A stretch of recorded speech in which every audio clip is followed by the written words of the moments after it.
नमस्कार। नींद की प्याली में आपका तहे दिल से स्वागत है। हमारे चैनल से जुड़ने और इसे अपना प्यार देने के लिए आपका बहुत बहुत धन्यवाद। मैं हूँ शीतल और मेरे लिए ये गर्व की बात है कि मैं अपनी जिंदगी के छोटे छोटे अनमोल लम्हे आपसे बांट रही हूँ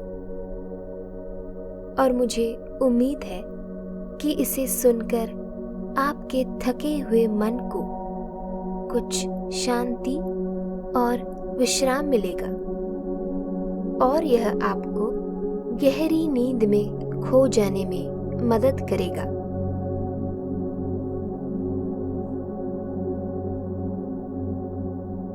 सपनों की गठरी बांधकर जब मैं जयपुर आई थी तो दिल में अनगिनत उम्मीदें थी। आगे की पढ़ाई पूरी करके आत्मनिर्भर और स्वतंत्र बनना मेरा एकमात्र उद्देश्य था। माँ बाबा ने मेरी हर सुविधा का ख्याल रखा। कॉलेज के पास ही एक पीजी में मेरा ठिकाना बना जहां मैं रह सकूं। लेकिन घर छोड़कर पहली बार किसी अनजान शहर में बसना, अकेले रहना, ये सब मेरे लिए आसान नहीं था। माँ के हाथों बने गरम गरम पराठे, बाबा की हर सुबह की प्रेरणादायक बातें, उनके ममता और संरक्षण की छांव में बीते दिन अब मुझसे दूर होने वाले थे। जब माँ बाबा मुझे छोड़कर घर लौट रहे थे तो मेरी आंखों से आंसू रुकने का नाम ही नहीं ले रहे थे। माँ भी मुझे गले लगाकर रो पड़ी और पहली बार मैंने अपने सख्त बाबा की आंखों में भी नमी देखी। भारी मन और ढेर सारी सलाहों का पिटारा लेकर मैंने उन्हें विदा किया। कॉलेज शुरू हुआ, नए दोस्त बने, पढ़ाई में मन लगने लगा। धीरे धीरे नया शहर, नया माहौल रास आने लगा। खुद के लिए फैसले लेना, अपने दम पर हर चीज संभालना अच्छा भी लगने लगा। लेकिन शाम को जब कमरे में अकेली होती तब माँ बाबा की याद दिल में गहरे उतर जाती। घर पर जब स्कूल से लौटती थी तो माँ मुस्कुराते हुए दरवाजे पर मिलती, मेरे लिए गर्मा गर्म पकौड़े या समोसे बनाती। बाबा के साथ शाम की झील किनारे सैर, उनकी बातें सब बहुत याद आती थी। अब खुद के कपड़े धोने से लेकर छोटी छोटी परेशानियों का हल खुद निकालना पड़ता है। घर पर ये सब बाबा संभाल लेते थे, मैं बस बेफिक्र रहती थी। यहाँ तक कि जब कभी बीमार पड़ती तो खुद ही जाकर दवाई खरीदनी पड़ती। शायद यही आत्मनिर्भरता की असली परिभाषा थी। मेरे कमरे से जुड़ा एक छोटा सा बालकनी था जहां से हर सुबह ठंडी हवा के साथ सूरज की सुनहरी किरणें आती थी। पास के घर से रोज हनुमान चालीसा की मधुर ध्वनि सुनाई देती जो मेरे दिन की शुरुआत को पवित्र बना देती थी। एक दिन जब मैं चाय की प्याली लिए बालकनी में खड़ी थी तो मैंने पहली बार अपने पड़ोसियों को देखा। एक बुजुर्ग दंपत्ति, वे दोनों अपने छोटे से बगीचे में बैठे चाय पी रहे थे।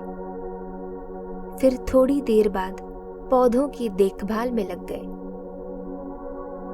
उनकी दिनचर्या कितनी सुकून भरी थी।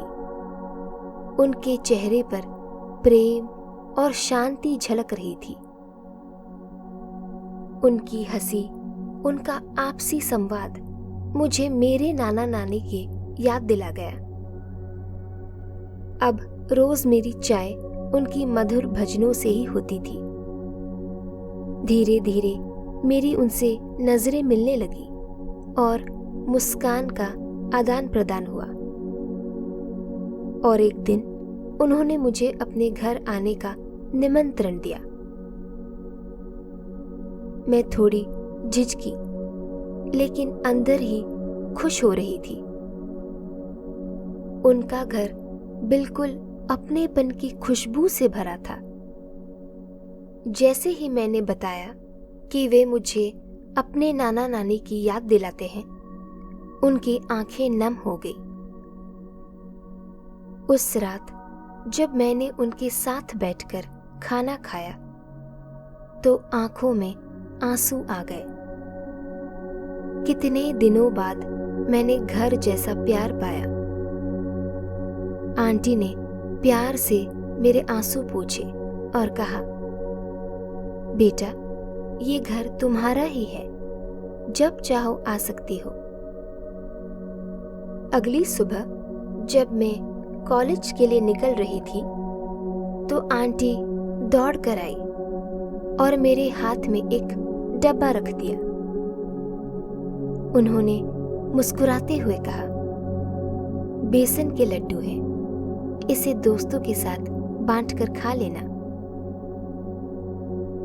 मैं एक पल के लिए अवाक रह गई। कितनी ममता थी उनकी बातों में। मैं झुककर उनके पैर छूने लगी तो उन्होंने मुझे गले से लगा लिया। अब तो मेरा उनके घर आना जाना रोज का सिलसिला बन गया। भले ही कॉलेज में कितनी भी व्यस्त रहूं, उनसे मिलना मेरी आदत बन गई। आंटी अंकल भी मुझे देखकर ऐसे खुश होते जैसे मेरा ही इंतजार कर रहे हों। उनके घर पर हर दिन कुछ न कुछ स्वादिष्ट पकवान मेरा इंतजार करता। कभी गर्मा गर्म पकौड़े, कभी नारियल के लड्डू, तो कभी खुशबूदार आलू के पराठे। धीरे धीरे मेरी सहेलियां भी उनसे जुड़ गईं और कई बार मैं पूरी टोली लेकर उनके घर जा पहुंचती। हम सब प्यार से उन्हें नाना नानी पुकारने लगे। उनकी ममता ने मेरे अकेलेपन को मिटा दिया और बदले में मैंने उनके घर को फिर से हंसी खुशी से भर दिया था। जब भी मैं बीमार होती तो नानी मुझे अपने घर बुलाकर बड़े प्यार से मेरी सेवा और देखभाल करती। 4 साल बीत गए, पता भी नहीं चला। कॉलेज खत्म हुआ, नौकरी लगी, लेकिन नाना नानी से रिश्ता उतना ही गहरा बना रहा। शायद कुछ रिश्ते जन्म से नहीं बल्कि दिलों से बनते हैं। अपनेपन और स्नेह से बना यह बंधन हर दूरी को मिटा देता है और दिल को घर जैसा गर्माहट देता है। शायद इसी प्रेम और अपनापन में ही असली परिवार बसता है, जो जन्म से नहीं बल्कि दिल से जुड़ता है।